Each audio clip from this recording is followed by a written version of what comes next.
السلام علیکم، Urdu news and media network میں آپ کا استقبال ہے۔ آج بروز منگل 17 اکتوبر صبح کے 9 بجے ہیں۔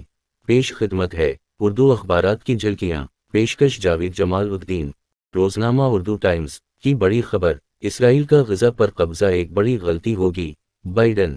غزہ اسرائیلی فوج کا قبرستان بن جائے گا، ایرانی وزیر خارجہ۔ اسرائیل میں نیتن یاہو کے خلاف عوام کا غصہ پھوٹ پڑا۔ فلسطین کی حمایت پر یوپی کانسٹیبل معطل۔ ہندوستان میں کسی ایک نظریہ و مذہب کی بالادستی چلنے والی نہیں، ارشد مدنی۔ مودی نے راجستھان کے ساتھ دھوکہ کیا، گہلوٹ۔ غزہ کے حق میں ریلیاں، امریکہ میں مسلمانوں کی مشکل۔ اسرائیل حماس تنازع، امریکہ میں 6 سالہ مسلمان بچے کا قتل۔ جعلی سرٹیفکیٹ کے ذریعہ میڈیکل میں داخلہ۔ ممبئی ایئرپورٹ 6 گھنٹے کے لیے بند۔ احمد نگر میں 5 بوگیاں جل گئیں۔ خصوصی مضمون، سرسید کے عصری تعلیمی مشن کی اہمیت۔ آج کل کالم، جاوید جمال الدین۔ ممبئی میں قبرستانوں میں جگہ کی قلت، بی ایم سی انتظامیہ اور مسلم ذمہ داران بے پرواہ۔ اداری، کھیل سے کھیل۔ روزنامہ راشٹریہ سہارا کی ہیڈ لائن، اسرائیلی فوج کا غزہ میں زمینی کارروائی کرنے کا منصوبہ ملتوی۔ 3 ریاستوں میں کانگریس کی فہرست جاری۔